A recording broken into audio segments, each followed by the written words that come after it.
Hello friends, आज हम लोग स्टार्ट करने वाले हैं आय व्यय और बचत पर आधारित प्रश्न। तो चलिए कुछ चीज़ें समझ लीजिए। जैसे आपको पता है कि आय बराबर व्यय, व्यय को ही खर्च कहते हैं, खर्च प्लस बचत होता है।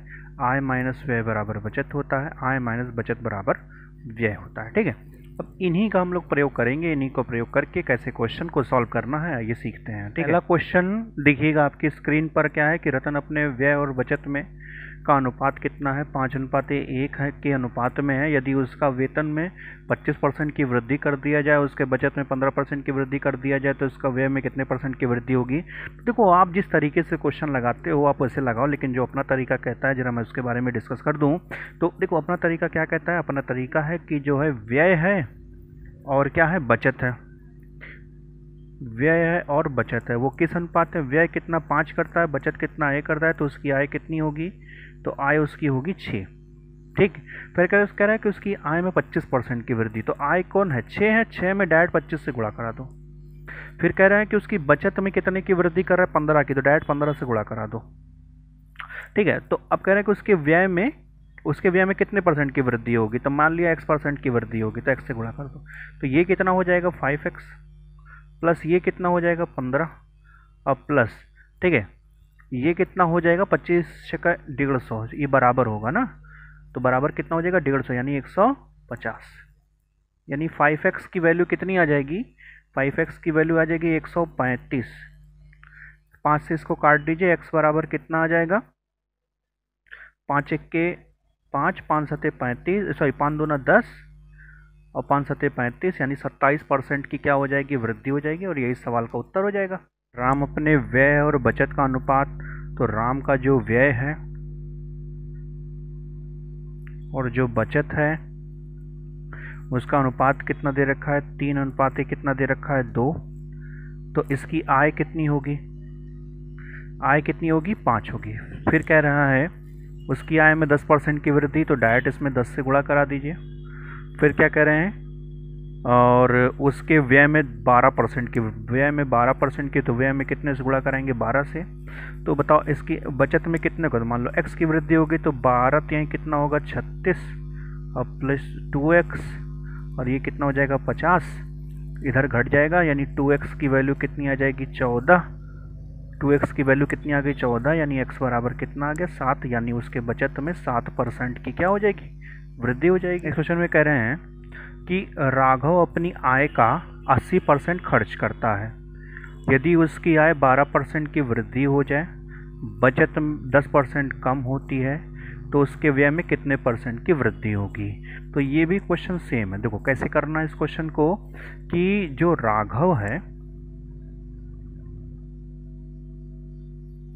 राघव अपनी आय का 80% खर्च करता है। तो बताओ 80% की फ्रैक्शन वैल्यू कितनी होगी, 80/100, यानी 4/5, यानी 5 रुपए में से 4 रुपए खर्च कर देता है। ठीक है, खर्च कर देता है। तो यानी व्यय कितना करता है, तो व्यय करता है 4।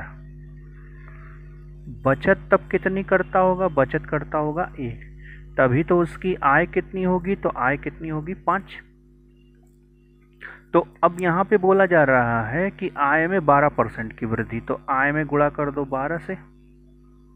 ठीक है, आय में गुणा कर दिया 12 से। फिर यहाँ पे बोला जा रहा है कि बचत में 10% की कमी। तो बचत में जब 10% की कमी है, तो यहाँ -10 लिखेंगे, याद रखिएगा। अगर कमी बोला है तो माइनस, तो यहाँ पे हो जाएगा -10। तो कह रहे हैं उसकी आय में कितने की वृद्धि हो जाएगी, तो सॉरी उसके व्यय में कितने, तो व्यय में x की वृद्धि मान लो, तो यहाँ पे हो जाएगा 4x। यहाँ पे कितना हो जाएगा 4x माइनस का कितना 10 बराबर 12 पंजे 60। ये 60 इधर जाके कितना हो जाएगा, तो ये 60 इधर जाके हो जाएगा 70। ठीक है, 70 में हम कितने से भाग कर देंगे, यानी 4x बराबर कितना हो जाएगा 70, यानी x बराबर हो जाएगा आपका 17.5% की वृद्धि हो जाएगी। और ये इस सवाल का उत्तर हो जाएगा। नेक्स्ट क्वेश्चन में कहा जा रहा है कि ए अपनी आय का 65% खर्च करता है। उसकी आय में 20.1% की वृद्धि हुई, जबकि उसके व्यय में 25% की वृद्धि हुई, तो उसके बचत में कितने परसेंट की कमी हुई। तो देखो अब यहाँ पे 65% का मतलब समझो। 65% का मतलब हो जाएगा 65/100। तो 5 से काट दो तो 13 बटे कितना हो जाएगा 20, 13/20 हो जाएगा।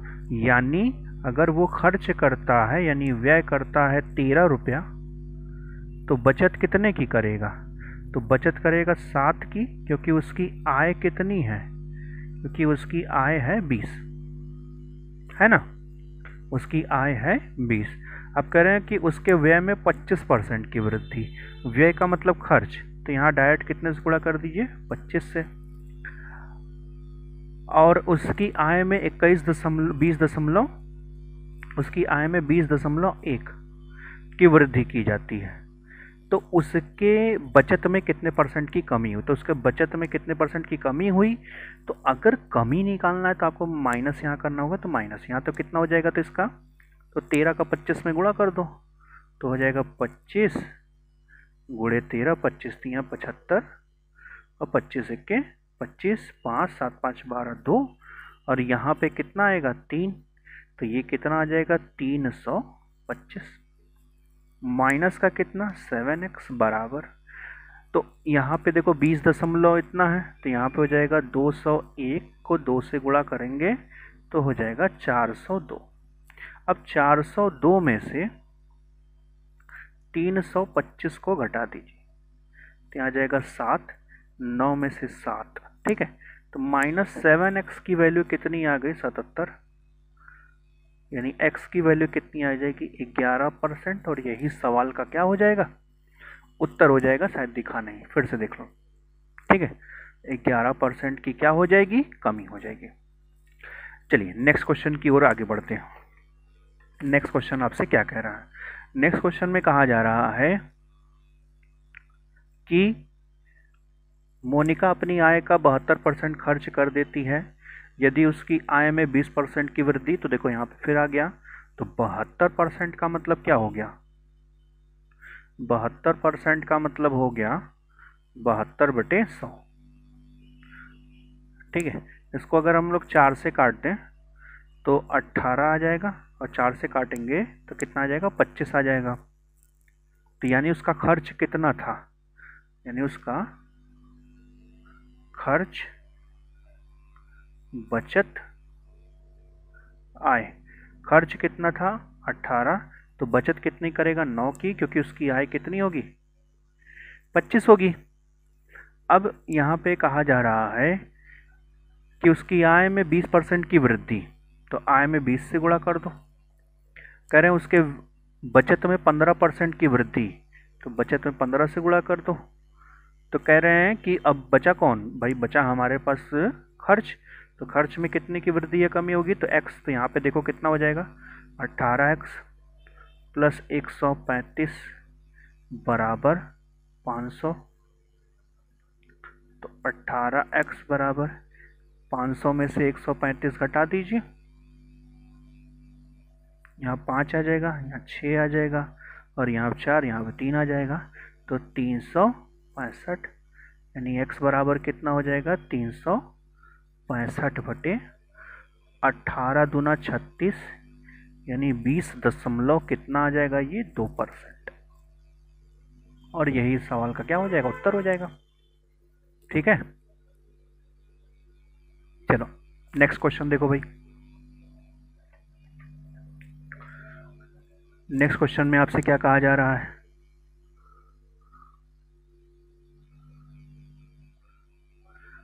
नेक्स्ट क्वेश्चन में कह रहे हैं, अच्छा क्वेश्चन है, जरा इससे भी ध्यान दीजिएगा। नेक्स्ट क्वेश्चन में आपसे कहा जा रहा है कि एक कार के उत्पादन मूल्य में 3 मद सम्मिलित हैं: कच्चे माल की कीमत, श्रमिकों पर व्यय, अतिरिक्त मदें और अतिरिक्त मदें। किसी एक वर्ष में मदों पर क्रमशः इतना। अब देखो एक कार जो तैयार हो रही है उसमें 3 चीजें हैं। क्या है? कच्चा माल है,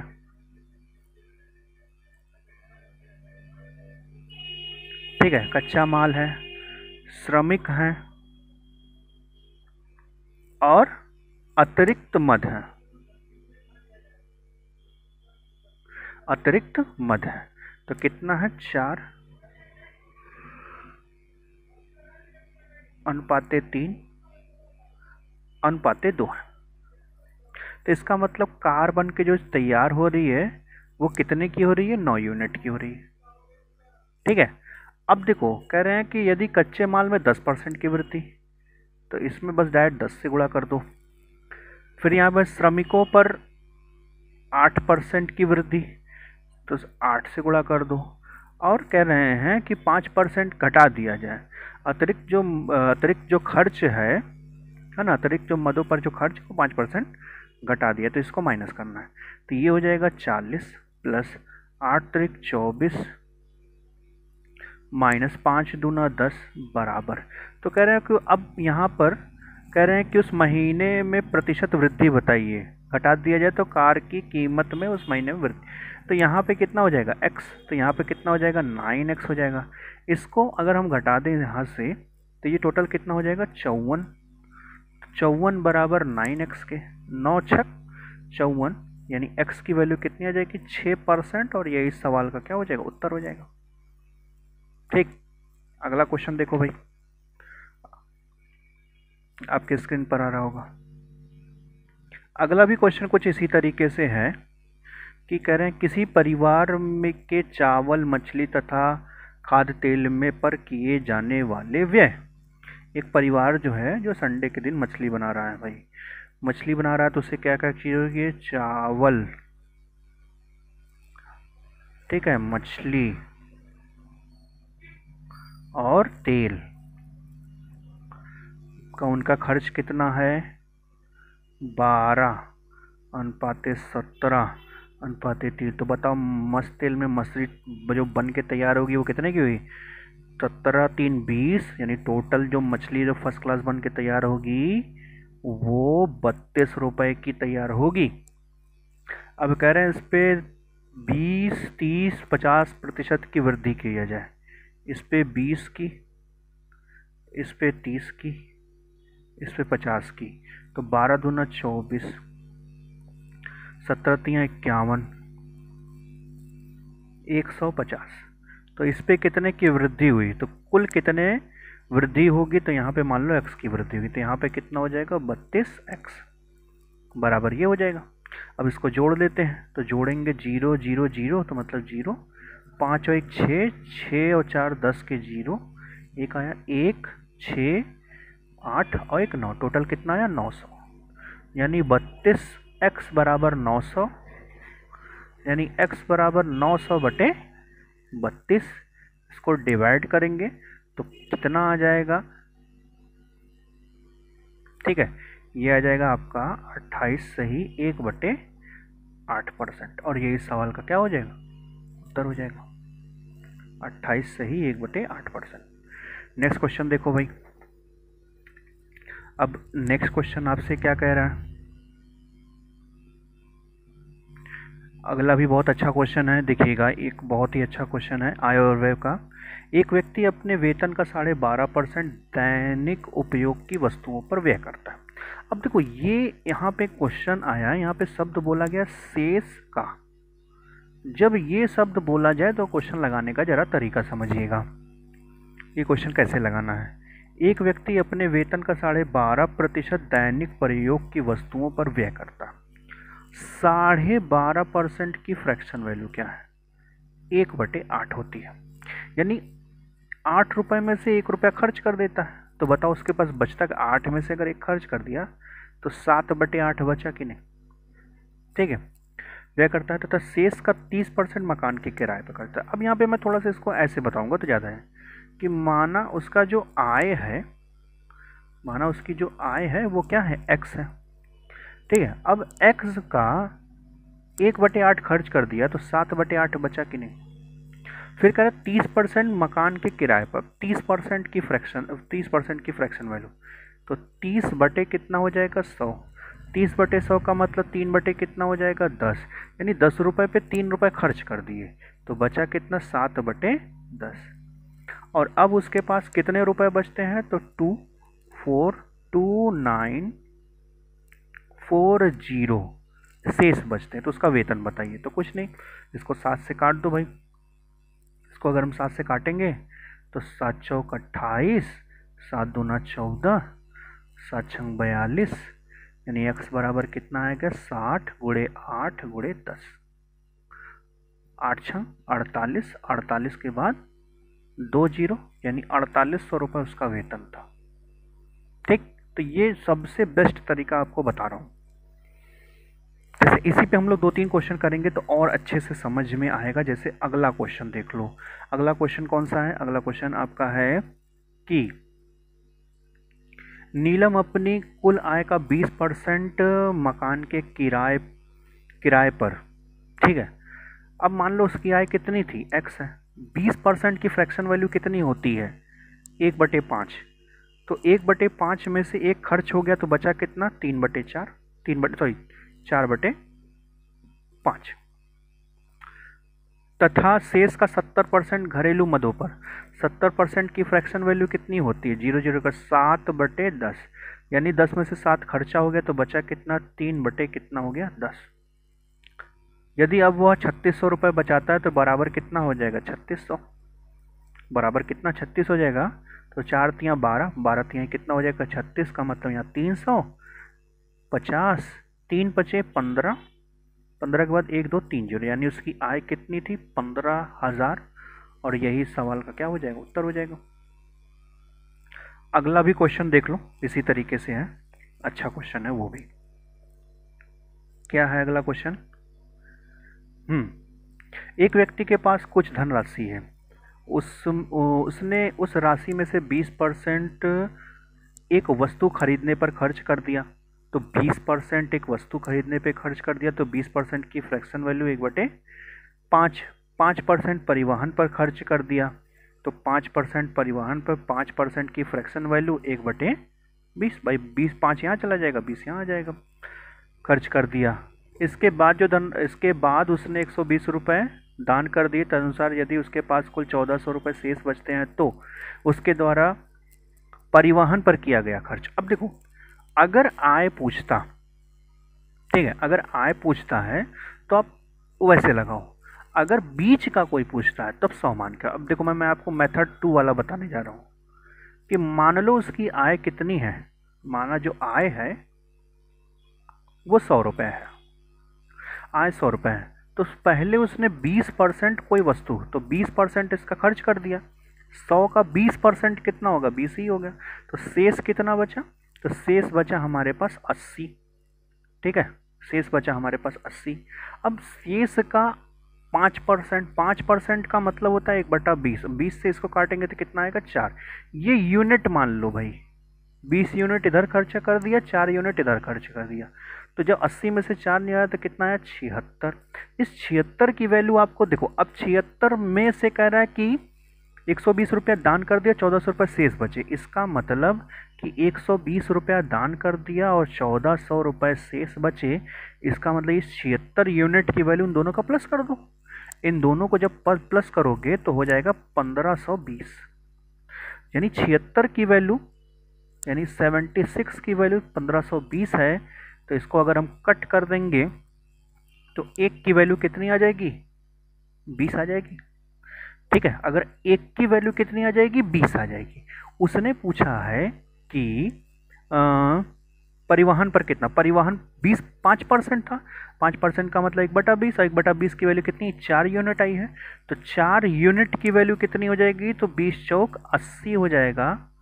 यानी 80 रुपया उसने परिवहन पर खर्च किया और यही सवाल का उत्तर हो जाएगा। ठीक, आई होप समझ में आया होगा। नहीं आया तो फिर से रिपीट करके देख लो भाई। नेक्स्ट क्वेश्चन कर देखो भाई, नेक्स्ट क्वेश्चन कौन सा है?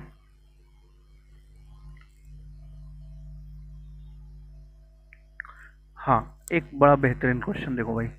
नेक्स्ट क्वेश्चन में आपसे कहा जा रहा है कि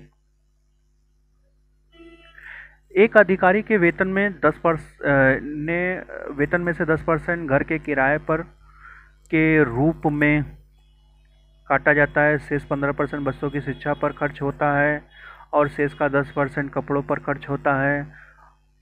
उसके बाद उसके पास 1377 बचते हैं, तो उसका कुल वेतन बताइए। तो बहुत ही आसान क्वेश्चन है।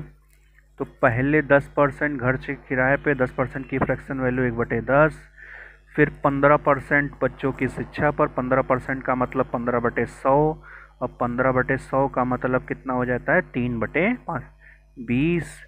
फिर कितना होता है 10% कपड़ा का मतलब होता है, 10% कपड़ा का मतलब 1/10। तो माना उसकी आय x थी, तो 10 में से एक खर्चा हो गया तो 9/10 बचा, 20 में से 3 खर्चा तो 17/20 बचा, और 10 में से अगर ये करते तो 9/10 बचा, और उसकी आय कितनी हो जाएगी 1377। ये पूरा का पूरा इससे कट जाएगा, तो यानी x बराबर कितना आ जाएगा 2000 रुपये। वो अधिकारी की वेतन जो था वो 2000 रुपये था, और यही सवाल का क्या हो जाएगा, उत्तर हो जाएगा। एक बहुत ही छोटा सा सवाल ये भी हमने देख लिया, कुछ दम नहीं था। नेक्स्ट क्वेश्चन देखिएगा।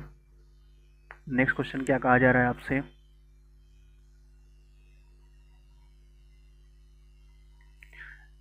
नेक्स्ट क्वेश्चन में कहा जा रहा है एक बड़ा बेहतरीन क्वेश्चन, ये देखिएगा। कह रहे हैं कि राधा अपने वेतन का 40% भोजन पर, 20% मकान के किराए पर, 10% मनोरंजन पर तथा 10% परिवहन। अब यहाँ पे देखिएगा एक शब्द यहाँ पे जो को शेष शब्द नहीं लिखा है। अगर ये नहीं लिखा है तब तो क्वेश्चन और आसान हो जाता है। कैसे, जरा समझिएगा। मान लीजिए कि टोटल आय कितनी थी 100%। अब टोटल आय में सब आय में ही तो खर्च 40% कितने बोल रहे हैं, तो 40% भोजन, 20% मकान का किराया, 10% मनोरंजन और 10% परिवहन। तो 100% में से टोटल 20 60, और ये 20 कितना हो जाएगा 80। 80% खर्च हो गया तो बचा कितना 20%। ये 20% उसकी बचत है, और जो कि 1500 के बराबर है। तो उसका वेतन बताया। अगर 20% 15 के बराबर, तो 100 की वैल्यू निकालने की इधर भी 5 से गुणा करा दो, इधर भी 5 से करा दो, यानी 100% की वैल्यू 15×5 = 75, यानी 7500 रुपये उसका वेतन था, और यही सवाल का उत्तर है। ये तो और आसान हो जाता है क्वेश्चन ना, बहुत ही आसान हो जाता है। जैसे एक क्वेश्चन और भी देख लो इस पर, ताकि और क्लियर हो जाए, उसके बाद आगे की ओर चलते हैं। जैसे देखो भाई, कह रहे हैं कि श्रीमान एक्स ने 35% भोजन पर, 5% बच्चों की शिक्षा पर खर्च किया। उनके पास टोटल 17,600 रुपये खर्च किए। यदि इन दोनों मदों पर उनने 17,600 रुपये खर्च, तो उस महीने उनका वेतन बताना। कुछ नहीं, तो पहले 35% खर्च किया, फिर 5%, यानी टोटल 40% उन्होंने खर्च किया, और इन दोनों मदों पर उन्हें 17,600 रुपये खर्च किए। 4 से काटो तो 10% की वैल्यू कितनी आ जाएगी, या 0 से 0 भी काट दो तो 1% की वैल्यू कितनी आ जाएगी, 4 चौके 16, 4 चौके 16, यानी कितना हो जाएगा 440। तो 100% की वैल्यू 2 0 इधर लगाओ, तो 2 0 इधर भी लगा दो, ठीक है, यानी 44,000, यानी 44,000 उनकी आय थी। और बी के संयुक्त वेतन कितना है, ए प्लस बी का संयुक्त वेतन है 43,000 रुपये। कह रहे हैं कि अपने वेतन में कम से 95% खर्च कर देते हैं, 80%, यानी ए, अगर देखो मान लिया कि ये 100 रुपये इसका वेतन था, 100 रुपये इसका वेतन था, तो इसने अपना 95% खर्च कर दिया, यानी 95 रुपये खर्च कर दिया। इसने अपना 80% खर्च कर दिया, यानी 80 रुपये खर्च कर दिया, ठीक है। तो फिर कह रहे हैं तो उनकी बचत बराबर है, क्योंकि ये आय है और ये खर्च है और ये बचत है। तो देखो भाई, तो बचत कितनी हो गई, यहाँ 5 रुपए की हो गई, यहाँ 20 रुपए की, जबकि कह रहे हैं कि बचत बराबर हो जाती है। तो बराबर करने के लिए इसमें अगर ये 20 है तो ये 5 है, तो अगर इस 5 को 20 करना है तो इसमें 4 से गुणा करना पड़ेगा, और इसमें 4 से गुणा करोगे तो इसमें भी करना पड़ेगा, इसमें भी करना पड़ेगा। इसका मतलब ए का वेतन 100 रुपया नहीं था, 400 रुपये था, ठीक है ना। तो 400 रुपये था, तो 4 से इसका मतलब ये अगर जीरो, अगर इसका मैं रेशियो ले लूँ, 0 0 0 कट गया, यानी ए रेशियो जो बी होगा वो 4 रेशियो कितना है 1 है, 4 और 1 मिलके कितना हुआ 5।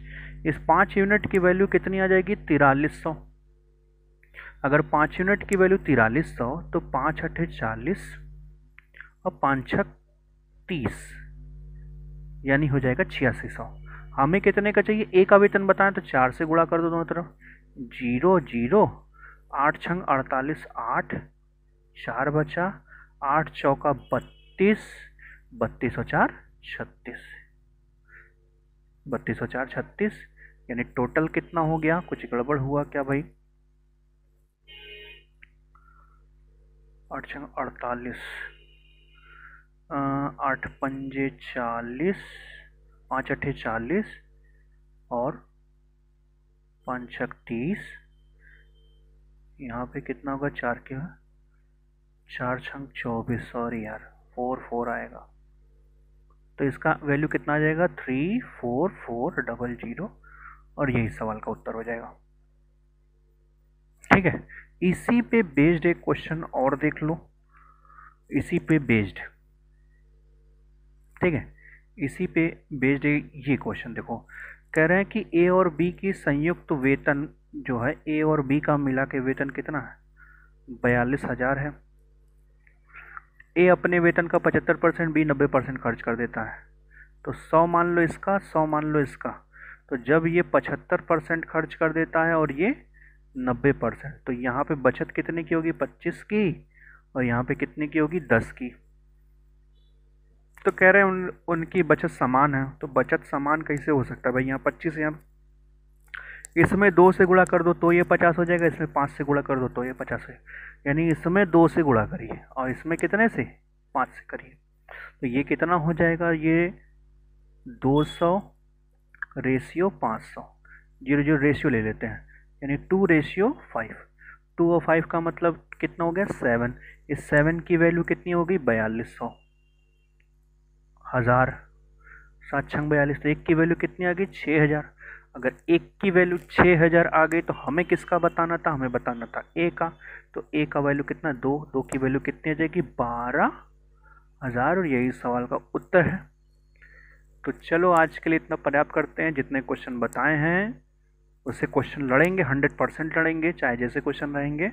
ठीक है, तो वीडियो कैसा लगा ज़रूर बताइएगा, सपोर्ट करिए, शेयर करिए, शेयर कमेंट जरूर किया कीजिए, शेयर करिए, वीडियो को ज़्यादा से ज़्यादा शेयर करिए, कमेंट भी किया कीजिए, लाइक करिए, सब्सक्राइब करिए। ठीक है, ओके, थैंक यू क्लास।